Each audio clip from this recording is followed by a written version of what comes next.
Welcome to the Shmuley Show, everybody. Today, we're going to discuss Pope Leo returning from his Africa trip and finally condemning, at least a little bit, Iran and their slaughter of innocent protesters. We're going to get controversial and talk about Israel's new death penalty against terrorists that was passed by the Knesset last week. We're going to talk about Washington, D.C. and its beautification. President Trump said that he had drained the filth-ridden but otherwise beautiful reflecting pool outside the Lincoln Memorial. And we're going to talk about Lebanon and what it's going to take to bring about peace in the Middle East and peace between Israel and Lebanon. Let me get straight into Pope Leo. I believe that a pope's number one job is to provide moral guidance and moral inspiration. Remember, a pope doesn't have troops. He has a global network of churches. He's there to make sure that people can connect with God, that people can go through all their traditional religious celebrations, from baptisms to marriages, God willing, a lot more than funerals. But you don't need a pope for all that. You can just use an administrator. The pope, above all else, is a moral voice. And Pope Leo has not really used his moral voice except to condemn war. That's way too broad. What do you condemn war? Are you going to condemn the Second World War where we destroyed the Nazis? Are you going to condemn a war that maybe should be fought against a country that's raping women or killing children? The Pope was so broad in just being a pacifist and believing that the Catholic Church just stands for pacifism that I have to agree with President Trump. Well, President Trump used words that were pretty strong. He said that Pope Leo was, quote, terrible, end quote, on foreign policy. It's a strong word, but he was right. And guess what? I also didn't appreciate that Pope Leo on his plane flying to Africa said that he's not afraid of the Trump administration. Now, what did he mean by that? The problem with making statements like that is that you insinuate that Trump wants to hurt you, almost like physically or something. What do you mean you're not afraid of the Trump? It's one thing for him to say he's not intimidated, he's going to not be silenced. But the moment you say you're not afraid, I feel that it leads to all these conspiracy theories that the United States uses violence or they're going to launch a coup against the Vatican to install some kind of pope, which is pretty ironic given that Leo is the first pope in Roman Catholic history in 2,000 years, first American pope. Okay, but all of this has forced Leo to now retract. And for the first time today, upon his return from Africa, the Pope was actually, let's use the word forced, to say that he condemns Iran's indiscriminate slaughter of protesters, except that he didn't even say it in those words. I don't have the exact quote in front of me. I read it many times, and it was one of these milquetoast, lukewarm kind of condemnations. Why does Pope Leo find it so difficult, so controversial to be adamant? If I were the Pope, and who knows, maybe, there's never been a Jewish Pope. We got close. Cardinal, I think what was his first name? Jean-Pierre, but Cardinal Lustiger of France. Gabe, do you remember Cardinal Lustiger of France? He was a survivor of the Holocaust. He was given as a child to a Catholic family during the Hitler years, and he was raised as a Catholic, and he was Jewish, and he became one of the most powerful. He had a chance of being Pope. He's no longer alive. But they spoke about the possibility of a Jewish Pope. But don't rule it out. I might be the first Jewish Pope. I got the yarmulke already. It's black. All I got to do is change the color. And I'm ready to go. Although popes haven't had beards like since Pope Julius, probably, the warrior pope who commissioned Michelangelo and Raphael and all the great paintings. And of course, St. Peter's Basilica was started during his pontificate. What was his last name? La Rovere, de Rovere. In any event, I'm fascinated by Catholic church history. In any event, if I were a pope, what I would say, let me be Pope Shmuley for a moment, I would say the Roman Catholic Church condemns absolutely, completely, and extraordinarily Iran's indiscriminate slaughter of peaceful protesters who have every right to be on the streets and demand freedom. And that using 50 caliber machine guns with bullets this size that just rip apart people's bodies, I as Pope absolutely condemn that. That was easy. Why can't Pope Leo say the same thing? I really don't get it. I'm sorry. Having the office of the papacy does not give you carte blanche to say whatever you want or not say whatever you want. Now, those of you who are Catholic will be looking at me and saying, well, Shmuley, that's not true. The Pope speaks with papal infallibility. That's not the case. The papal doctrine of infallibility, which, by the way, only came about 150 years ago. For almost 2,000 years, there was no doctrine of papal infallibility. Remember, the papacy started it as nothing but the bishopric of Rome. The Pope was the bishop of Rome. It grew, into this all-encompassing head of the Roman Catholic Church. But it took centuries for that to happen. And there were contested papacies. And of course, Catholicism split with the Martin Luther Reformation. It also split with Constantinople and the Greek Orthodox Church. And so the Pope is the head of the Latin Church. He's not head of the Greek Orthodox Church or the Russian Orthodox Church, which are also Christian denominations. And he's certainly not head of the world's 900 million Protestants. But the 1.3 billion Catholics, I address myself to you. It is not true that even with the new doctrine, about a century old, of papal infallibility, that means that everything the Pope says, according to Catholic doctrine, is infallible. It's only when he speaks in the name of the church, ex cathedra. It's only when the Pope speaks ex cathedra on issues of doctrine. When he speaks doctrinally, that's when the church invokes papal infallibility. That means the Pope's opinion on Iran or on the Iran war, he does not speak with papal infallibility, even according to the papacy, even according to the church, even according to Roman Catholicism. The Pope can be extremely fallible in his views on the war in Iran, and he is. Now, 26% of Americans, only 26% support this war. I get it. I don't understand the Pope. I'll get back to him in a moment. I understand why Americans are weary of the war. We're weary of, listen, America is Globocop.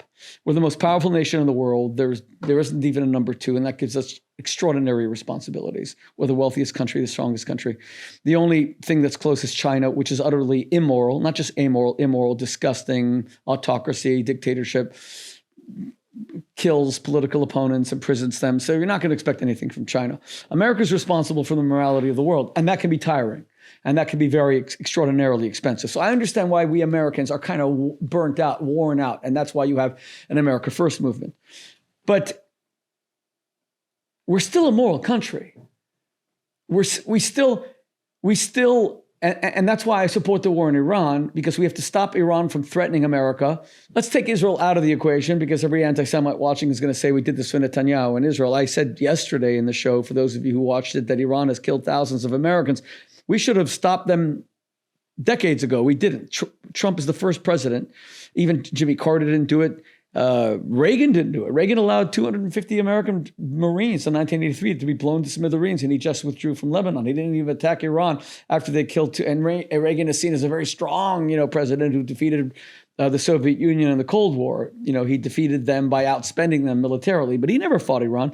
Trump is the first president to be strong enough to do it. So we need to fight Iran to keep America safe. And there are also human rights issues. But for all the Americans who are weary of the never-ending wars in the Middle East, and those of you who have a moral conscience as Americans, and you really want to help other people, but you're just tired and you don't think our economy could afford it, and what about our own crumbling cities and crumbling infrastructure? That's a fair argument. One that I reject ultimately. I support this war, but it's a fair argument. What is not a fair argument, no one's asking the Pope to invest $1 in the war in Iran. No one's asking the Pope to send one bishop or one priest to Iran. All he has to do is condemn Iran, and he won't even do that. That's what I don't get. There's no expenditure of blood. There's no expenditure of resources, and he would increase his moral stature, and he won't even do that. I don't get it. I don't get what Pope Leo's pontificate is about. I know it's only a year old, but I don't get what Pope Leo's pontificate is about. Is it about just being a pacifist and saying that pacifism is, the new doctrine of the church, that there's never, forget the word holy war. I'm not looking at, jihad. I'm not looking at the Crusades. I'm talking about, is there no concept of a just war, of a righteous war, which is fought to protect women from being raped, which is fought to protect children from being killed, like Israel's October 7th war. Israel did not want to go to war on October 7th. Israel went to war because 1,200 Israeli citizens, which Israel only has 10 million people, multiply that by 30 for American numbers. So if America suffered 40,000 people murdered, raped, by Mexico or Canada, which they're not immoral, so they wouldn't do that. The cartels would, but Mexico wouldn't. America would be at war with those countries right now. So Israel went to war. I don't understand what Leo's pontificate is about, but at least we're making a little bit of progress that he finally condemned Iran. But I will tell you that we're kind of really up a creek without a paddle if we live in a world where the most respected religious figure in the world cannot distinguish right from wrong, where the Pope cannot simply deploy language, words. We're not speaking about armies, we're not speaking about money, we're not speaking about Catholics dying, where he can't even, to paraphrase what John F. Kennedy said about Winston Churchill, where he can't even send the English language or the Italian language or the Latin language into war against the Iranians. When there isn't, he won't even use the expenditure of syllables, of grammar, of air to condemn Iran. I'm going to do something controversial right now. I don't know if Gabe's voice, we still haven't installed that frickin' dumb microphone for him. That's on you, Gabe. But one of the, see, I don't stay away from controversial subjects on Israel. And I understand how many people hate Israel. Most of them are motivated just by anti-Semitism. But many of them, like Gabe, are motivated by conscience. Gabe is not an anti-Semite. To the contrary, he's a proud Israeli. He's a proud Jew. He's troubled by Israel's policy. So let's get into one of the most controversial ones that you asked me to address, and I'm not going to avoid it. Last week, Itamar Ben-Gvir, who I know, Israel's police minister, and I know his party pretty well, pushed legislation through the Knesset that finally brought about a death penalty for terrorists. Now, I've been calling for this for 20 years. America has a death penalty for terrorists. Timothy McVeigh killed 200, what are the exact numbers? You could look it up. But what were the exact numbers in Oklahoma City, whenever it was, 2 decades ago? But I think it was like 200 people died, 250 people died. Timothy McVeigh was given a lethal injection. Nobody had any problem with it. I believe that terrorists should be put to death, especially when it comes to Israel. Because if Timothy McVeigh or other American terrorists had not been given the death penalty, okay, that would have been bad enough. Why the hell are we feeding this guy for 20 years when he killed so many people? But for Israel, it's much worse. No one is going to shake down America and take American hostages in order to release these hostages, to release terrorists like Timothy McVeigh. No one would have done that. In Israel, the reason why you had so many hostages taken, Israeli hostages on October 7th, was to pressure Israel into releasing thousands and thousands of terrorists, which Israel was forced to do in order to get its hostages released. Okay, so now the hostage crisis, which lasted 2 years, is over, but it came at tremendous cost. Israel had to release all these killers, literally killers of babies, killers of women. By the way, the whole expression of women and children, as if a man's life doesn't matter. I've never understood that whole thing. We always speak about women and children as if men, I'm a guy. I think my life is worth something, right? Anyway, I think Israel should have passed this law a long time ago. And finally they did. There was criticism that Ben-Gvir had champagne out and, should there have been more of a low-key, not even a celebration, but commemoration of the final passing of this law after 78 years of Israel's existence. But the critics, like Gabe, say, and tell me if I'm saying this in the right way, that will the death penalty also apply to Jewish terrorists, right? That's your question would be. So in other words, with an increase in settler violence in Judea and Samaria in the West Bank by extremists, and I want to be clear, you always say to me, I'm putting into context, there's a very, very small number of Israeli extremist settlers who are indeed prosecuted. But let me give you, let's say there's a lot of them, okay? And they are prosecuted by Israel. But Gabe, you're gonna ask me, well, if they kill innocent Arabs, should they also suffer the same fate with the death penalty? Is that a fair expression of your objection or question? Say it loud. You're already on shaky ground. But why? But why? I think I'm expressing the question very fairly. Tell me why. We're talking about an incident last night where this. Wait, before we get to one incident, just stay on the law. I don't mind getting to the incident. Why did you say violence? Why do you say settler violence, not settler terrorists? I said terrorists. I said if there are settlers, I said terrorists. I absolutely, you're the one who's taping this. Go back and look at it. Let me tell you something so that I'm clear. Because I just criticized the Pope for not having a moral voice. I'm not the Pope. I will be one day, but I'm not yet. So let me be clear. My moral voice is very important to me. Baruch Goldstein, for example, 1994, killed 29 innocent Arab brothers and sisters who were at prayer in a mosque, Isaac's tomb, in the Mara Samachpela, in the tomb of the patriarchs in Hebron. Look me in the eye, Gabe. On the record, was a Jewish terrorist and killer and murderer. He was an abomination to Judaism. Anyone who practices the same thing is a Jewish terrorist. Do Jews have terrorists? Absolutely. Do we have a lot of them? Absolutely not, thank God, because they are condemned by 99% of Jews.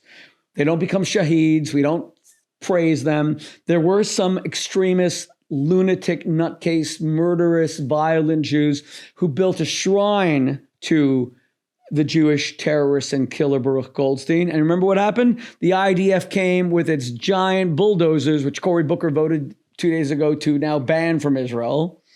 Thanks, Cory, for always having our back. And Israel brought those bulldozers and they destroyed the shrine to Baruch Goldstein. Remember that? Okay? We don't name streets after Baruch Goldstein. We don't have to. So that's the difference. So yes, are there Jewish terrorists? Definitely. We Jews have killers in our midst. Are there a lot of them? Absolutely not. Are they celebrated by Israel? Never. Give me one example where any Jewish terrorist has a street named after him, has a shrine built to him, has some sanctuary built to him, where children are named after him. It doesn't exist, okay? No one's named after Baruch Goldstein. Israel's humiliated, embarrassed. Even this dumb soldier who was not a terrorist, but an idiot and a violent idiot, but all he did was break apart a wooden statue of Jesus, was shoved in jail by Israel for 30 days. And we could easily have said it's a time of war and Israel needs every soldier. Okay, but let's go back to the key question. If Israel has a death penalty for terrorists, which will be enacted and should be enacted against Islamists who come to kill, like anyone who was captured. The October 7th massacre is a perfect example. They should be put to death after a proper trial, of course, after a proper trial. Now you're asking me, well, what if a settler who's Jewish goes into Judea and Samaria and goes to a Palestinian Arab village, which again is very rare, but let's say it happens, should they be put to death? That's a fair question. Before I answer it, did I say the question properly or do you want to add anything? Go ahead. No, if you want to add to it, go ahead. I want this to be fair. Say that what we're talking about. You want to use an example? The murder of Odeh Awada, killed in the West Bank last night. Okay. Odeh Awada was, how old was he? He was, wait. He was an Arab. 25 years old. He was killed in Judea and Samaria, the West Bank. Okay. On a rampage of settlers in what the UN is calling a non-stop horror. Okay. Well, the UN doesn't have a lot of credibility with me, so just tell me the story, because the UN will condemn Israel if it squeezes oranges. But okay, I don't know all the details, but I'm going to take it at face value that you're giving me accurate information. What's his name? Odeh Awada? Odeh Awada. Okay. 25 years old. Terrible that he was murdered. And terrible that he was murdered by a Jew. What an abomination to Judaism. What a disgrace to our people that if it was a Jewish settler that did this, disgusting, horrible. Now, number one, if that settler, I don't know who it is. Can we turn that off? If that settler, sorry guys, little break in the action here. Maybe God's giving me more time to think. Now you gotta launch it again, or is it working? Okay. First of all, if a Jew killed an innocent Arab, and you're saying that this is just an Arab, he wasn't a terrorist, you're saying this is just a peaceful Arab living in a village. They've been doing it a lot. Okay. If an innocent Arab was killed last night in Judea and Samaria by a Jew, I want that Jew to know you are an abomination to Judaism. You are a disgrace. You must be punished to the full extent of the law. But now me and Gabe are going to debate what that is. Let's say this Jewish settler is tried and convicted, okay? And all judicial norms, which have to apply to Jews and Arabs alike, are followed. What should happen to him? Number one, he should be put in jail for life, for sure. Now you're going to ask me, should he be put to death? Because this will just pass a death penalty for terrorists, and let's make it equal for Jews and for Arabs. But let me first give the argument of the Israeli government. Let's discuss it, and then we'll go from there. The argument for the Israeli government is that in passing a death penalty for Islamist terrorists, they're not discriminating against Jews versus Arabs. They are rather creating a death penalty solely for those that want to destroy the state of Israel, whose political goals are the annihilation of the state of Israel. In other words, if an Arab, let's say two Arabs get into a fight, an Arab against an Arab, and one of them pulls out a knife at a bar, they're fighting over a girl, and he stabs him. That Arab would not be given the death penalty. Now, let's say an Arab is fighting a Jew because there's road rage, okay? And an Arab, not a terrorist, he didn't come to kill a Jew. He lives a peaceful life. He has not been radicalized. And he has a fight with a Jewish motorist, and they get into a big fight, and he ends up killing the Jew. That Arab would not be put to death under this law either, because his intention was not politically motivated to destroy the state of Israel. He's not an Islamist terrorist destroying Israel. He would get life imprisonment. It is only someone whose motivation is like Hamas on October 7th, who crossed not because of road rage and not because they fought over a girl, but they came into Israel to destroy the state of Israel, and their stated political objective is the annihilation of the state of Israel. So I ask you, the settler, if he's convicted, must go to jail for life. Should he be put to death? In my opinion, no, because I don't think you should put Arabs to death either, because Israel doesn't have a death penalty just for murder like here in the United States, which is much stricter. Israel only now has a death penalty that was created for those who seek the annihilation of the Jewish state, because it's out of control. There's too many people who want to destroy Israel, so they finally have to take this extreme measure that has not existed for 78 years. Now, do you accept that argument or not? Definitely not. So then tell me why. Because I think I was logical. Go ahead. Well, number one, from what I've understood, this is another preventative measure, right? To prevent more people from taking violent... A preventative measure to stop Islamist groups whose stated intent is the annihilation and destruction of the state of Israel. That's correct. So I would ask two things before you respond. I would say, number one, isn't it in Israel's interest to also put in place preventative measures Like against settlers who will attack Arabs? Whose attacks have been exploding as of late. It's almost every day there's settlers burning down homes in Palestinian villages. And number two, I don't understand why terrorist acts against Israelis is any worse than terrorist acts by Israelis against Palestinians. Okay, that's both are fair questions. No morality there. Both are fair questions. I just wish you had a microphone so people could hear your words better. Both are very fair questions. Let me give you my response as I see it. The moment that settler violence against Arabs, which Israel condemns and which I condemn in the strongest possible words, Israel's a democracy, and it's a human rights abiding democracy. It's a virtuous democracy. The moment settler violence becomes systemic, then you're absolutely right. Then the toughest preventative measures must be implemented in order to stop systemic violence. The assumption in your question is that violence is already systemic. Now, I read the news every day, and Israel has total freedom of press, and you know that there's many left-wing organs that hate the state that are, like Haaretz. Well, let me be fair to Haaretz. I'm not going to say they hate the state, but they're very left-wing, very progressive. They're going to report a lot more even on settler violence than maybe even violence against Jews, perhaps, or at least in equal measure. I read this news every day. I have not seen that this violence by settlers is systemic. Has there been too much? Absolutely. Is it acceptable? Utterly unacceptable. So how many attacks are we talking about since October 7th by settlers? Are we talking 30 attacks, 40 attacks, 50 attacks? Okay, that is not yet, that's 40 too many, but that is not yet systemic. Terrorist attacks against Jews in the past 78 years, we're talking in the tens of thousands, hundreds of thousands, and you're talking about tens of thousands of Jews who've been murdered. After the Oslo Accords, 1,000 Jews alone were blown to smithereens in buses. I remember that. You're maybe still a little bit, I'm 59 years old. This is the big 2000, 2001. You would have been how old then? 10 or whatever it is. But do you still remember it? Maybe you were living in Israel at the time. I remember it well. It was systemic. Are you telling me that you believe, because I know the settlers, and I know their mentality, and I know their leaders.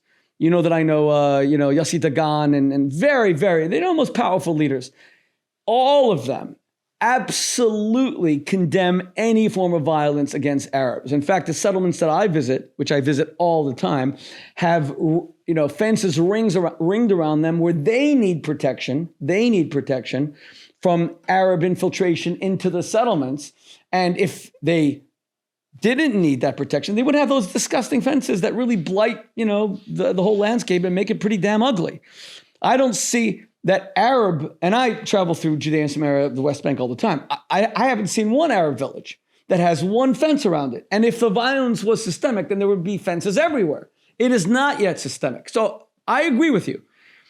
If settler violence, God forbid, becomes the norm, if you start seeing, God forbid, hundreds, God forbid, of our Arab brothers and sisters killed by Jews, God forbid, then Israel must take the strong, and that's when I would begin to consider the death penalty as a preventative measure. But what we're disagreeing is on whether it was systemic. We could do this in the next show. We could actually look at how many attacks there have been. But how many Arabs have been killed by settlers since October 7th? By settlers, not talking about the IDF and at war. I mean, you can look it up. But I think you all get my point.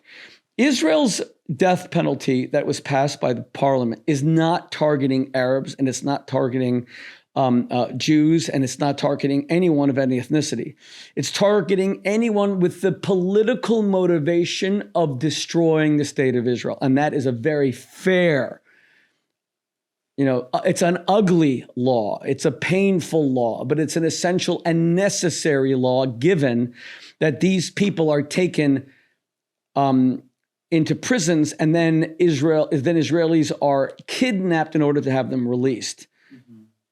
That wouldn't happen with settlers, by the way, Gabe. Let's say we took Jews and put them, any Jew that kills an Arab on any grounds, after being found guilty, has to be put in jail for life. Okay. Now, do you think that the Jews are suddenly going to start kidnapping Arabs to have that Jew released from Israeli prison? That has never happened, right?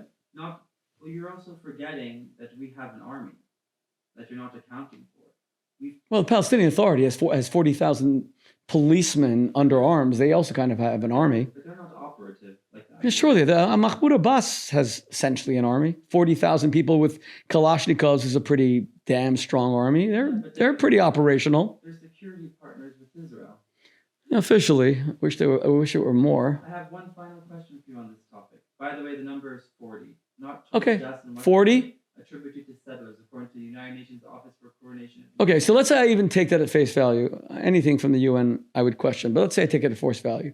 40 is not systemic. It's too many. Don't get me wrong. Those are 40 innocent lives, God's children who were killed, and I condemn it absolutely. And those Jews must be prosecuted and found guilty, put in jail for life. But you don't need to change the whole nature of the judicial system to implement a death penalty for 40, but you do need to for 40,000. And that's what we're looking at with Jews being murdered by Islamists who do so, not because they fought with a Jew, not because there was road rage, not because they fought over a girl, not because there was a business dispute. It wasn't a robbery that went wrong. It wasn't a kidnapping even for like money ransom. It was to destroy the state of Israel and just kill Jews. That's what this law is about. 40 is too many, but it's not enough to change the whole judicial system. Can I ask you one question? Yeah, of course. On the judicial system? Yeah. What do you call a state that has two separate legal processes for two sets of people depending on their ethnicity? Well, if it were that case, that's what the apartheid system in South Africa was. But you see, that is not Israel at all, and it's an unfair analogy. Let me answer that. The state of Israel treats its 1.9 million Arab, Israeli, mostly Muslim, some Christian citizens with absolute equal rights and protections for every Jew. In fact, it discriminates against Jews and not against Arabs, because Arabs are not drafted to the IDF. Nobody wants to go to the army. Israelis, Jews have to go to the army to prevent a second Holocaust. And I know that better than most because I have 4 children who served in the army, and I have a son who's at war right now, and I don't sleep at night because of it. No Arab mother who is an Israeli citizen living in Nazareth or living in Jaffa or living in Haifa has to worry about that. They do have to worry about Hamas Katyushas. They do have to worry about Iranian missiles. All Muslim being fired by Muslim nations. They have nothing to worry about in terms of their children serving in the IDF because they're not drafted to the IDF. So if anything, the two systems of law are discriminatory against Jews and allow Arabs off the hook. There's 1.9 million Arab citizens who enjoy the full protection of the IDF to stay alive, thank God, being protected by Jews. Now, if you tell me that that's not a serious thing, that Jews are drafted and Arabs are not, just remember, the most volatile time in American history, in our 250-year history, besides the Civil War, was the 1960s, and it was all Vietnam. Even the tensions you see today over Trump and MAGA or Bernie Sanders, Elizabeth Warren, the Democrats, that doesn't come near the kind of violence, Kent State that we saw over Vietnam. That was all over Vietnam. It was all over the draft. So the draft completely divided Americans, and the draft was very discriminatory. It was poor blacks, right? And it was poor white boys from like the South, et cetera, who were drafted. And the kids who went to Ivy League universities or went to college were not drafted. And that's what created this terrible imbalance. And that's why you had all these a little bit, privileged kids on campus who were objecting to the Vietnam War. None of them were drafted. There was a tremendous discrepancy in the United States at the time. And it was mostly minorities who paid the price. By the way, even today in the United States military, there's now it's a volunteer military, so you can't blame it, can't blame the United States, it's people volunteer, but there's a disproportionately high number of Latinos who are serving in the U.S. military, as opposed to Caucasians or African Americans, et cetera, et cetera. But when you ask me, what do I call a country that has two systems of law, or two different kinds of law, that would be an apartheid state. Israel has no such thing, except against Jews who are discriminated against. They can't go up to the Temple Mount, right? They can't pray. Jews get arrested for literally arrested. Now they're allowed to go up, but they're not allowed to pray. You get arrested if you pray on the Temple Mount. That's unbelievable. There is no synagogue in all of Israel where any Arab would ever be arrested or prosecuted for prayer, right? No synagogue and no place anywhere. The Kotel, for example, where an Arab or a Christian would be prosecuted for prayer. But Jews are prosecuted for praying on the Temple Mount. There's tremendous discrimination against Jews by the Jewish Israeli government of Israel, which they do. It's a weird thing to have me criticizing the government of Israel, but I tell the truth. They discriminate against Jews. There is one area of discrimination against non-Jews in the state of Israel, not Arabs, not Muslims, everybody. That's the only thing is immediate citizenship, what we call birthright citizenship.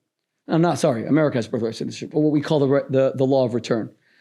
Jews from any part of the world can come to Israel and claim citizenship. They don't get it immediately. There's still a process. Like if I wanted to be a citizen tomorrow, there's a whole process, right? For non-Jews, it would take much longer. So you'll say that's discriminatory. But it's really not, because most countries in the world have special privileges for people who have a connection to that country. So for example, if I want to be a citizen of Ireland, and I'm an American, and I want to get joint dual citizenship in order to get an EU citizenship, Ireland has a law that if you can show that you have some kind of Irish heritage, you get preferential treatment. Most countries have that. Spain has that. By the way, Spain and Portugal even extended it to Jews who wanted to claim, that they were Marranos, kicked out of Spain, the expulsion by Ferdinand and Isabella 500 years ago, in 1492, the Spanish expulsion. There's nothing wrong with Israel saying we're the only Jewish country in the world, and if you're Jewish, you do get preferential treatment to obtain citizenship. But once you obtain citizenship, you are treated, Arab and Jew, absolutely equal. Is there any place in Israel, you're an Israeli, is there any place in Israel whatsoever that an Arab cannot live or reside or visit? Name one. Name one. The West Bank. West Bank is 2 million Palestinians. No. The two systems of law, that's where you're correct when it comes to Judea and Samaria, because they were never annexed. They're not part of Israel. They're under military control because they're disputed territories. And they've been disputed since 1967. It's a mess. Something has to finally be done. Either Israel annexes them and either gives full citizenship to the Arabs, if they want it. I'm not sure they even want it. Or Israel gives them, like Hong Kong kind of Hong Kong is not exactly a part of China in the same way that Puerto Rico is not exactly a part of the United States. Every Puerto Rican, anyone born in Puerto Rico is an American citizen. They have an American passport, but they can't vote in federal elections. They have no senators. They have no congressmen. Is that discrimination? Yeah. Look at Washington, D.C. Washington, D.C. is where President Trump lives. It's where all the senators are. It's where all the congressmen are. And what does it say on every one of their license plates? Taxation without representation. Washington, D.C. doesn't have a senator. Washington, D.C. doesn't have a congressman. So you'll say, it's tiny. In terms of population, it's not tiny. Wyoming only has 200,000 people living in it, something like that. And they've got, or 700,000, well, it's tiny. It's not even 1 million people. They've got 2 senators and they have congressmen. Alaska's got the same thing. Washington, D.C., I think, has got like 1 million people. They don't have 1 senator. They don't have 1 congressman. And that's the capital of the United States. So you are correct that in Judea and Samaria, or what you call the West Bank, call it the West Bank, there are 2 different rules. And the problem is because there has never been a political solution to the issue, the problem of these disputed territories, because of Israel, because of the rest of the world, because of the UN, because of the Palestinians, because of the terrorism. There has to be a solution. But the solution has got to be based on, something that's workable.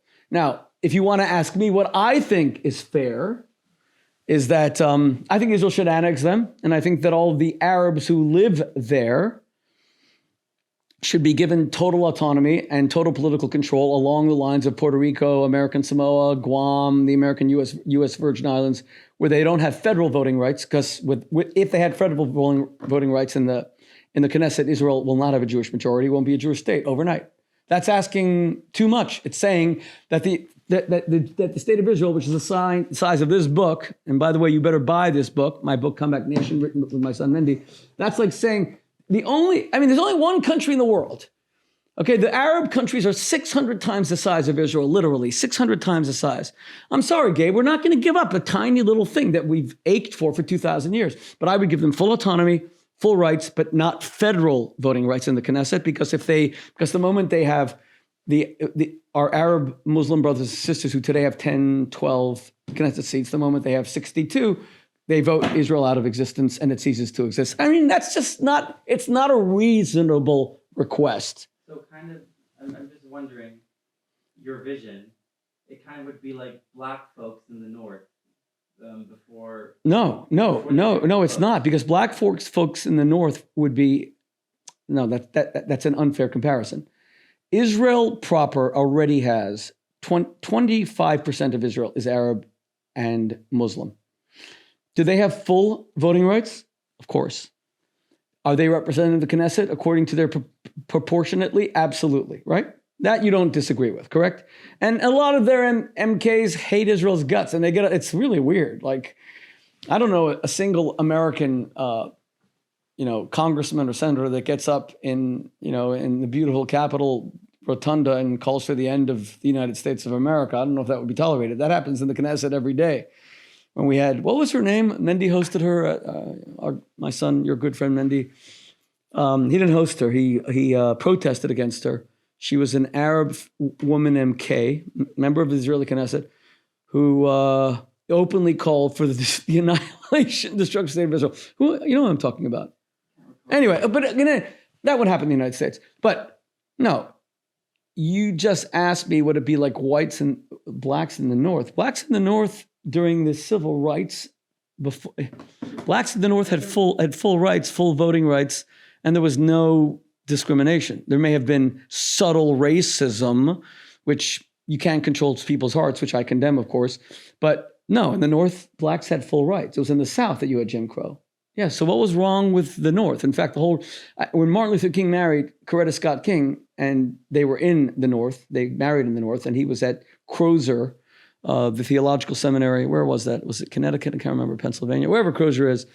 And Coretta Scott King, they got married. She said, "You're going to take a job." He was offered a job to be in Alabama, in Birmingham, Alabama.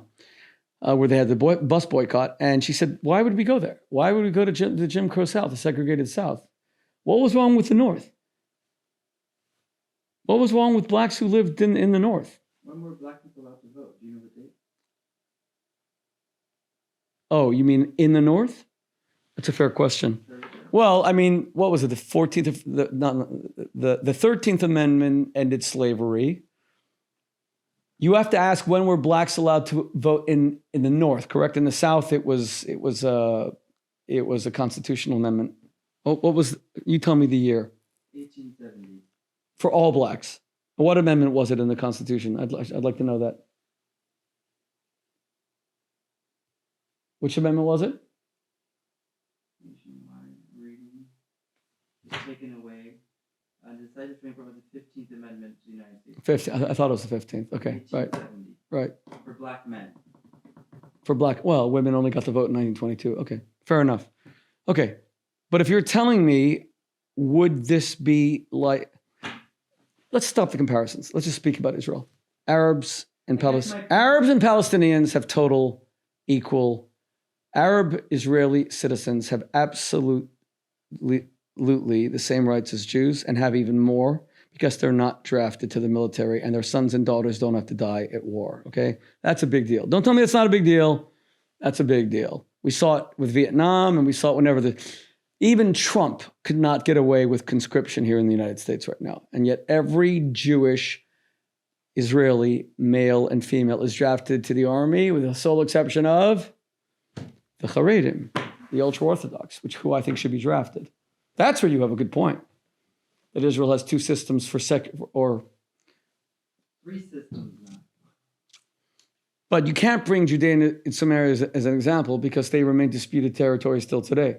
And if there wasn't 1.5 million, no one knows the exact numbers, 1.8 million. I've seen so many different numbers of Arabs living in the West Bank.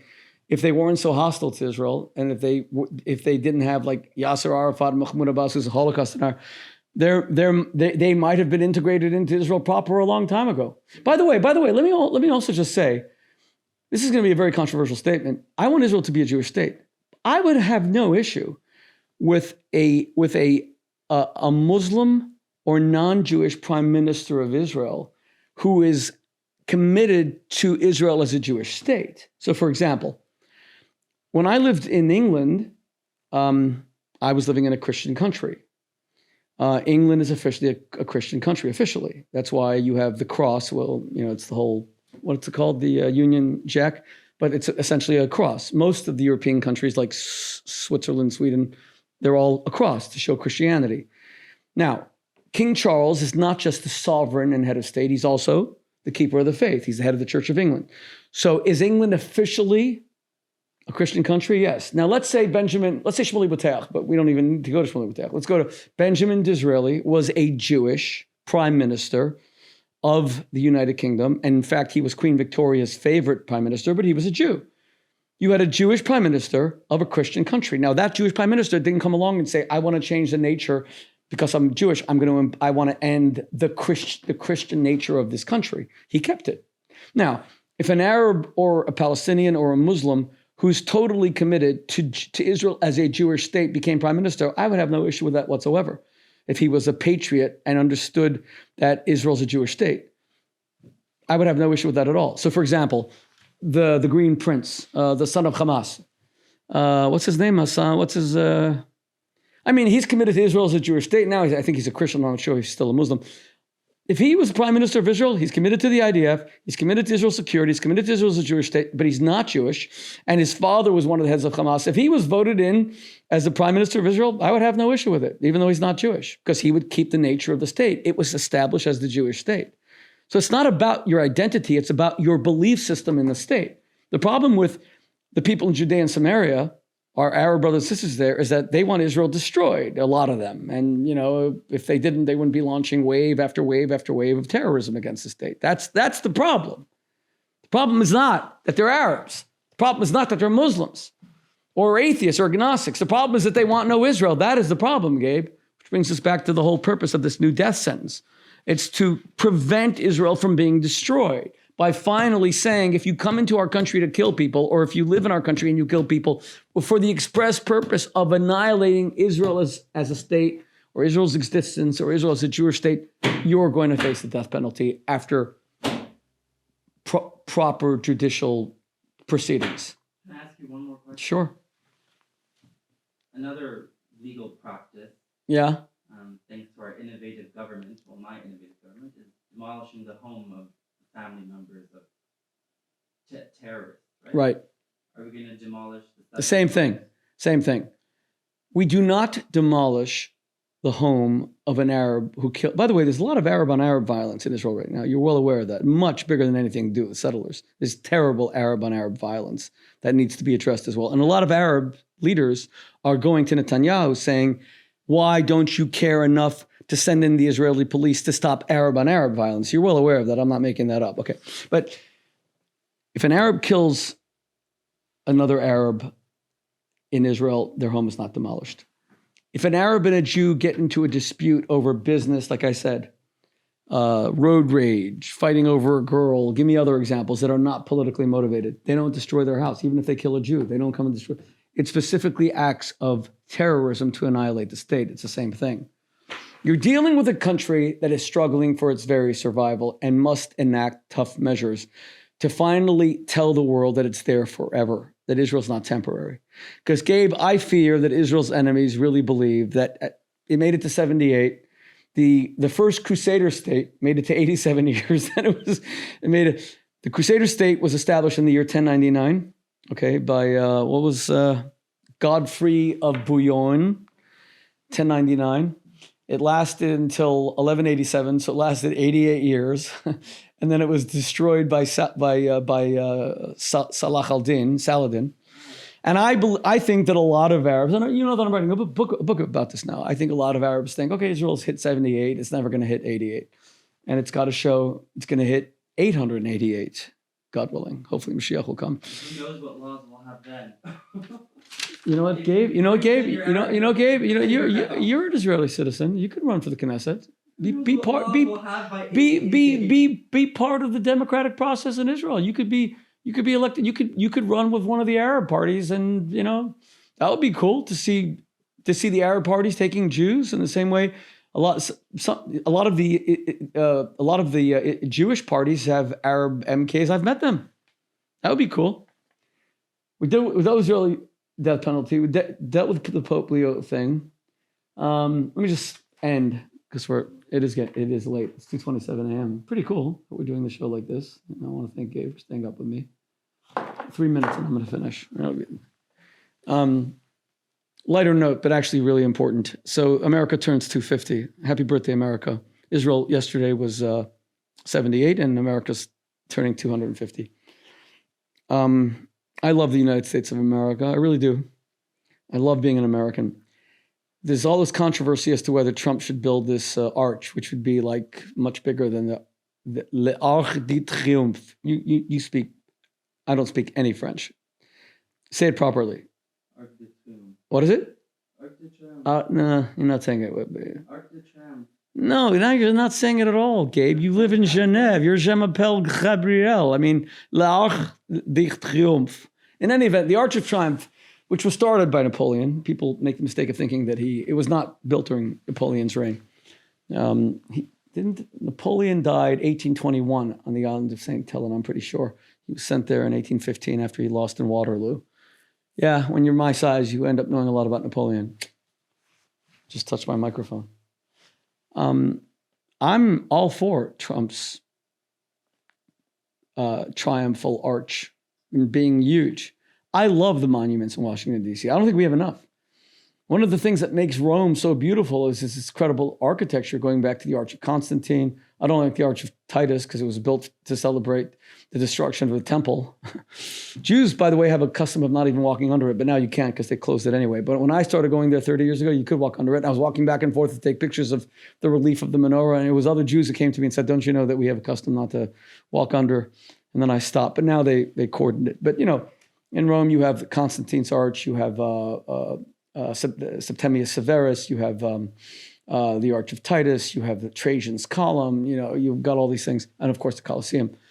the Pantheon. In Paris, you also have a much more modern Pantheon. You have the Eiffel Tower. You have we could go on and the Arc de Triomphe, etc. Why not have more monuments? And Trump just did a video, which I found very interesting because he's a master builder. Obviously, he made his name in real estate. That the reflecting pool, which I discovered today was built in 1922, and I forgot how long it is, 2,000 feet long, and it's supposed to reflect the entire Washington Monument. And did you know, Gabe, that when the Washington Monument was first built, whenever it was like 100 years, do you know that it was the tallest structure in the world at the time? And then I think it was overtaken by the Eiffel Tower, which was part of the World Fair, which was supposed to be temporary. Like the way all of Israel's enemies think it's only temporary, but it's not. 888 years, baby, at least. Washington doesn't have enough monuments. Let's see what we have. So Trump said it was a filthy sewer, so they drained it, and then they said it would be $300 million to put granite, $300 million. Trump got it for $3 million because you know what he did? He brought in people who do swimming pools.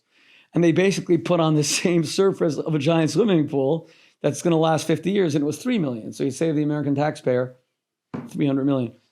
That's less important than the fact that Trump finally cleaned it. Because even I noticed that it was a sewer. And you especially saw, Washington's very swampy, especially so all the mosquitoes and everything that would gather there in this beautiful, historic place, the reflecting pool outside the Lincoln Memorial, where Martin Luther King gave the most famous speech of the 20th century.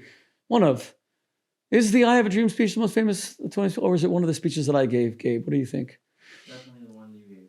No, the only thing that might be more famous, I Have a Dream is probably the most famous. Up there, there's the three most famous American speeches of the 20th century, I would say, is I Have a Dream would be number one. I think Kennedy's inaugural, Ask Not What Your Country Can Do for You, be number two. And I think probably that FDR's The Only Thing We Have to Fear is Fear Itself might be number three. Yeah. I'm not sure that anything else is even up there, aside from all my speeches. I think my speeches, if we do top 10, those are the top three, and I would probably round out the other seven, probably in American history. But that Martin Luther King, the greatest American of the 20th century, gave his speech there, and Trump cleaned it up. But what's wrong with the Triumphal Arch? This is what we have. I love Washington, D.C., but I've been there so many times. It does get a little bit, predictable. Let's see what you have. You have the White House, which is no longer visitable. I think, and there's some visits, but it's very hard. But that kind of stopped after September 11th, 25 years ago, quarter of a century ago. You've got the World War II Memorial, which is beautiful. That's relatively new. I think that was done during George Bush 41's presidency, but that's a beautiful thing. You got the Jefferson Memorial, which is gorgeous, small, relatively, but gorgeous. You have the Lincoln Memorial, which is the most beautiful and splendid of all the memorials. You have the Washington Memorial, which is a giant pyramid. You have the Library of Congress. You have the Supreme Court building, which again you can only see it from the outside. You have Congress Hall, which you can now visit. It used to be easy, now it's harder, but at least they created a whole visitor center. And then you have the FDR Memorial. Then you have the beautiful statue of Martin Luther King himself, which was opened, I think, during President Obama's presidency. And I think I might be, we're running out already. Why not build more? I don't even understand. And especially, why not build something amazing for America's 250th? It would really take serious Trump derangement syndrome to be so opposed to America having more beautiful monuments. Why shouldn't Washington look like Paris, which is a beautiful city, Baroque and gorgeous? Why should, Oh, you also have I forgot in Washington, you have some other beautiful buildings, like the National Archives is a beautiful, beautiful building and visitable. And then, of course, then the Smithsonian's, which are gorgeous. The Smithsonian buildings aren't gorgeous. The buildings are mostly ugly, but the content is beautiful. And they're free. And if you're Sabbath observant like us, that makes a very big difference, because when I go to Washington on Shabbat, I can walk in and out of it's amazing. And go and learn about American history or natural history, Smithsonian's are incredible. Why not have more? Washington should be beautiful. So with that, I'm going to end. Gabe, let's quickly do this. What are the most beautiful cities in the world? Most people would say Paris. No, I think most people would say that Venice, although it's very small, that Venice would be first. It's called the most serene. Yeah, I think it's rated the most beautiful city, but it's going to be gone in 10 years. It's just sinking, sadly, unless they learn to put it on pontoons or something.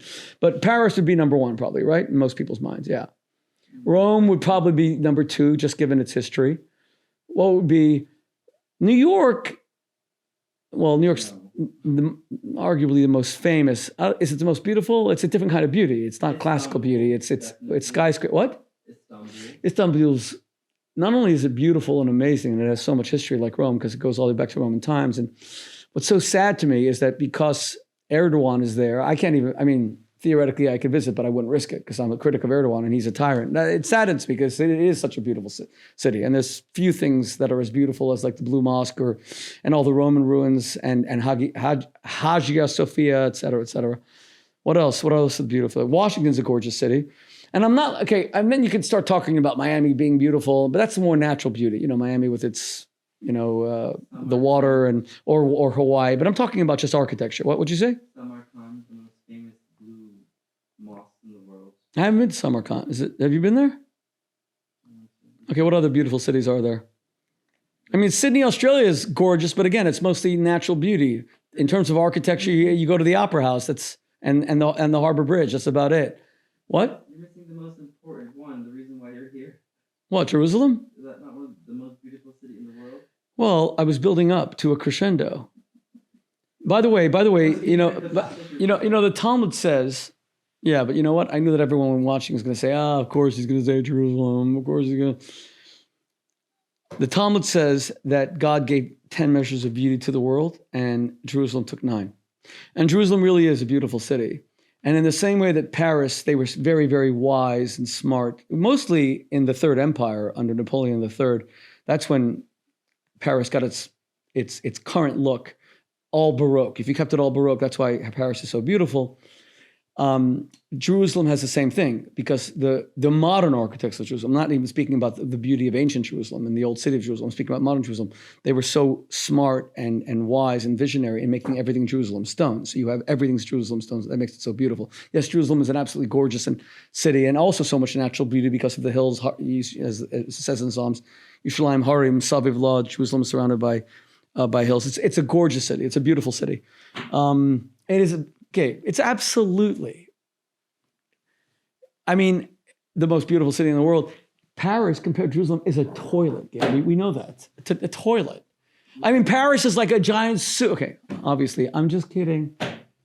The problem with being me is that all the people who hate me, and there's 8 billion people in the world. Thank God only 7 billion hate my guts as a Jew and defender of Israel and fighter. Thank God it's only 7 billion. There's 1 billion out there who aren't sure, and then there's like 30 people who like me.